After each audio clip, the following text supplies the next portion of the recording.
Assalamualaikum warahmatullahi wabarakatuh. Bertemu kembali di Kak Yatno Bintang. Kali ini kita akan spesifik membahas guru empiristik.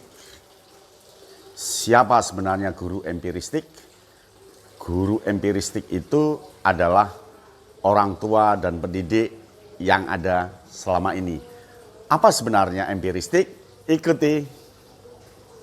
Empiristik itu sebuah teori pembelajaran, teori pendidikan yang dikemukakan oleh John Locke yang menyatakan bahwa anak itu putih bersih, anak itu belum tahu apa-apa, anak itu belum mengerti apa-apa sehingga dia terlahir seperti meja lilin yang putih bersih, yang berikutnya siap digoresi, siap digambar, bergantung siapa yang menggambar. Empiristik itu ilmu sangat kuno dan itu dilakukan oleh keluarga-keluarga kita, dilakukan oleh guru-guru kita. Apakah Anda pernah mengajari tentang memakai baju? Nah, memakai baju yang terus-menerus berulang-ulang sampai anak secara otomatis tanpa harus dipikir dia bisa pakai baju, itulah penggunaan teori empiristik. Mengajari gunakan sendok, mengajari gunakan sandal, mengajari sholat, mengajari beribadah, itu karena pembiasaan dan itu adalah empiristik. Bagaimana anak bisa memainkan bola kasti atau menggunakan alat potong dan seterusnya, itulah empiristik. Lalu ada berapa jenis empiristik? Ada 4 ya jenis empiristik seperti ini. Empiristik ini sudah memenuhi hasil prestasinya, keunggulannya terlihat. Bagaimana seorang anak pandai memainkan alat, seorang militer pandai menembak dan seterusnya, itu karena empiristik. Ada 4 empiristik itu. Yang pertama adalah asosiasi.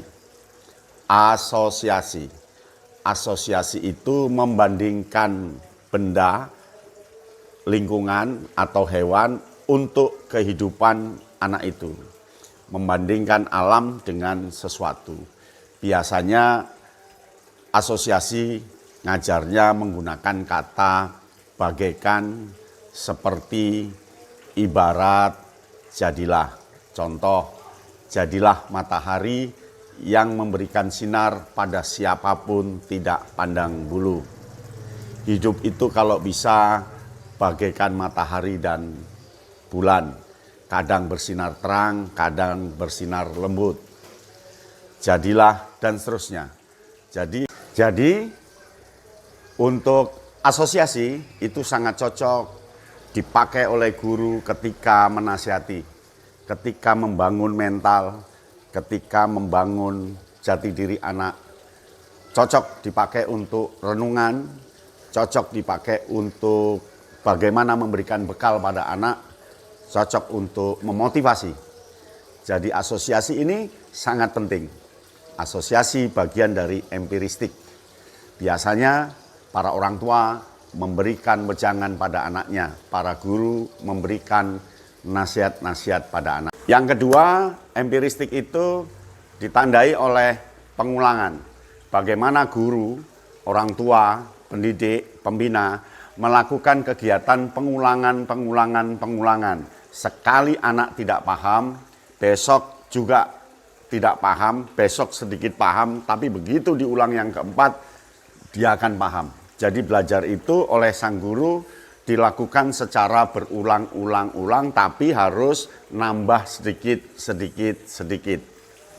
Tidak perlu takut dengan waktu yang panjang, tidak perlu target yang tidak terpenuhi, tapi pada hakikatnya ngajar. Pengulangan tidak sekadar pengulangan, jadi pengulangan itu harus menggunakan program. Makanya ketika latihan sepak bola, latihan bola voli, atau latihan tentara, latihan drama yang lainnya, dia menggunakan jadwal, menggunakan etape. Hari pertama harus apa dulu, hari kedua apa dulu, hari ketiga apa, hari keempat apa, sampai hari kelima hasilnya apa. Dan dia harus punya target.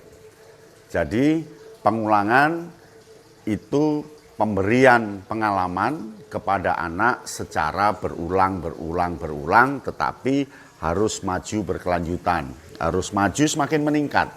Dan ada degradasi urut-urutan dari yang mudah ke yang sulit, dari yang dekat ke yang jauh, dari yang kecil ke yang besar, dari yang tahap-tahap ke secara umum, dan dia memerlukan perhatian yang sangat khusus oleh para guru dan pendidik.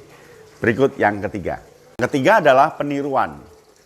Jadi empiristik, yang ketiga itu peniruan.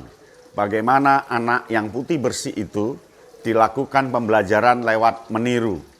Meniru dari gurunya, meniru dari orang tua, meniru dari pendidik, dari pembina, atau meniru dari teman dan lingkungannya.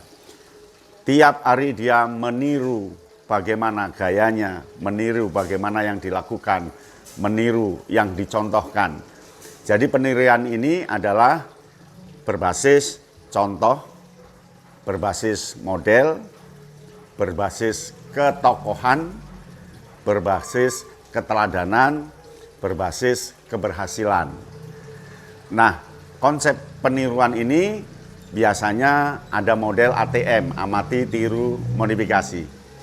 Apa berikutnya? Peniruan harus berdasarkan tujuan. Apa yang harus ditiru?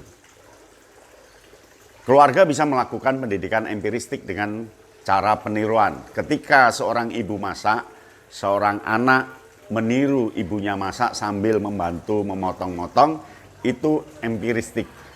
Ketika seorang guru melakukan eksperimen dengan memotong apa yang dieksperimenkan, anak mengikuti pemotongan itu peniruan. Dan peniruan sangat bagus ketika dilakukan dengan cermat dan di bawah kontrol guru. Apakah peniruannya sudah benar? Pelatihan silat, seperti di film-film silat, itu peniruan. Dan peniruan sangat bagus, sampai sekarang masih digunakan untuk mendidik anak, pembelajaran anak. Nah, bagaimana yang terakhir? Berikut ini. Jadi empiristik, di awal saya katakan ada 4 yang harus dilakukan, 4 model. Model pertama asosiasi, model kedua pengulangan, model ketiga peniruan, nah model keempat ini pemberian hadiah dan pemberian hukuman.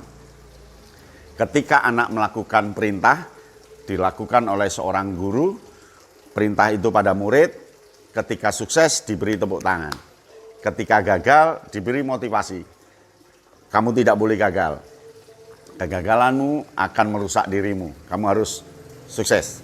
Jadi yang keempat dia adalah hukuman dan hadiah. Tetapi hati-hati penghukuman, karena banyak masyarakat yang mengartikan hukuman ini secara negatif, sehingga anak salah belajar langsung dipukuli, dijewer, ditempeleng. Tidak boleh. Karena hukuman ini sebenarnya untuk memotivasi meja putih tadi untuk terus berbuat yang terbaik.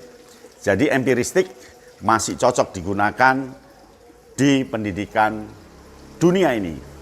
Ada 4, asosiasi, pengulangan, peniruan, hukuman, dan hadiah. Demikian, sampai di sini, salam Kak Yatno Bintang.